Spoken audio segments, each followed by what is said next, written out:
وہ دونوں class fellow تھے۔ لڑکی پوری یونیورسٹی میں خوبصورت تھی اور لڑکا تمام لڑکوں میں حسین و جمیل۔ دونوں ایک دوسرے سے ٹکراتے رہے اور آخر میں دونوں کو ایک دوسرے سے محبت ہو گئی۔ معاملہ رومیو جولیٹ جیسا تھا۔ دونوں کے خاندان ایک دوسرے سے نفرت کرتے تھے۔ شادی مشکل تھی۔ دونوں باعزت گھرانوں کے سعادت مند بچے تھے۔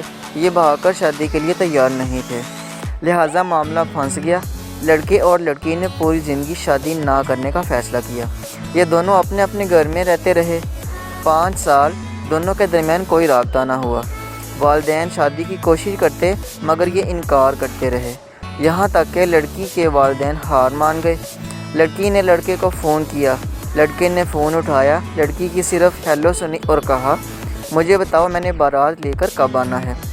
دونوں کے والدین ملے، شادی ہوئی اور دونوں نے اپنا گھر آباد کر لیا۔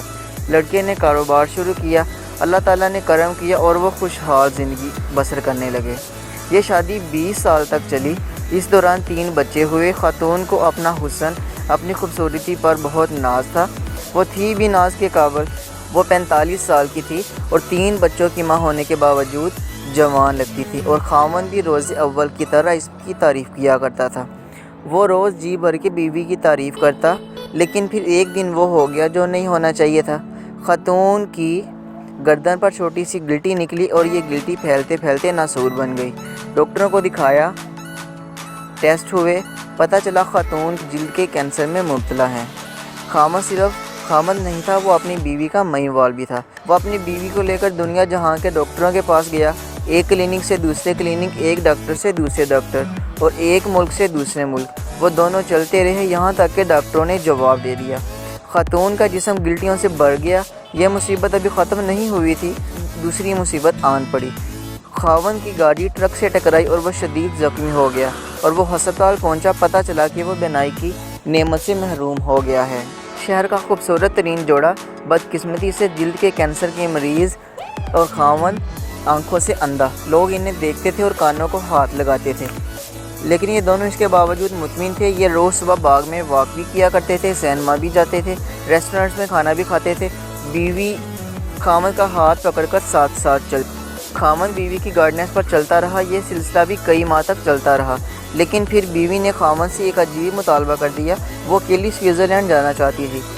خاوند نے وجہ پوچھی۔ بیوی کا کہنا تھا کہ وہ 10-15 دن اکیلی رہنا چاہتی ہے۔ خاوند نے اس کے ساتھ جانے کی ضد کی، لیکن وہ نہ مانی۔ اصرار اور انکار بڑھتا رہا، یہاں تک کہ آخر میں وہی ہوا جو ایسے معاملات میں ہوتا ہے۔ خاوند نے بیوی کو اجازت دے دی۔ بیوی سوئٹزرلینڈ چلی گئی۔ خاوند نے وہ 10 دن بڑی مشکل سے گزارے۔ وہ شادی کے 20 برسوں میں ایک دن کے لیے بھی اکیلے نہیں ہوئے تھے۔ یہ ان کی جدائی کے پہلے 10 برس تھے۔ یہ 10 دن پہاڑ جیسے تھے۔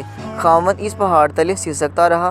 10 دن بعد بیوی نے آنا تھا۔ خاوند ایئرپورٹ پہنچا، لیکن بیوی نہ آئی۔ خاوند کو دنیا ڈوبتی ہوئی محسوس ہوئی۔ وہ سارا دن بیوی کو فون کرتا رہا، لیکن بیوی سے رابطہ نہ ہوا۔ لیکن شام کو بیوی کا خط آیا۔ وہ ایک تحریری قیامت تھی اور پورا خاندان اس تحریری قیامت کا شکار ہوتا چلا گیا۔ میں اس قیامت کی طرف آنے سے پہلے آپ کو دنیا کی ایک خوفناک لیکن دلچسپ حقیقت بتاتا چلوں۔ دنیا میں ایسے بے شمار سینٹرز ہیں جہاں آپ اپنی مرضی سے مر سکتے ہیں۔ یہ سینٹرز لا علاج مریضوں کے لیے بنائے گئے ہیں۔ دنیا میں یہ لوگ جب اپنے امراض کا بوجھ اٹھا کر تھک جاتے ہیں اور یہ چین کی موت مرنا چاہتے ہیں تو یہ لوگ ان سینٹرز میں جاتے ہیں۔ اپنی میڈیکل رپورٹس دکھا کر ڈاکٹر ان کی حالت اور رپورٹ چیک کرتے ہیں اور ان سے حلف نامہ لیتے ہیں، ہم اپنی مرضی سے دنیا چھوڑ رہے ہیں۔ ان کی مرضی سے ان کی موت کا دن اور وقت طے کیا جاتا ہے۔ ان کی آخری خواہش پورا کرتے ہیں اور پھر انہیں زہر کا ٹیکہ لگا کر دنیا سے رخصت کر دیتے ہیں۔ یہ عمل طبی زبان میں یوتھینزیا یعنی کہ آسان موت کہلاتا ہے۔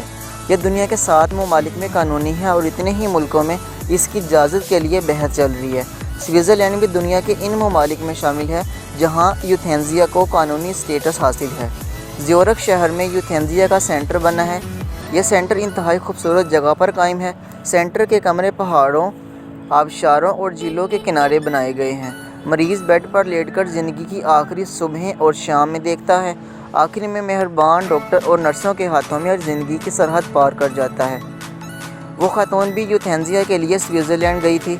وہ کینسر کا دکھ برداشت نہیں کر پا رہی تھی، چنانچہ اس نے آسان موت لینے کا فیصلہ کر لیا۔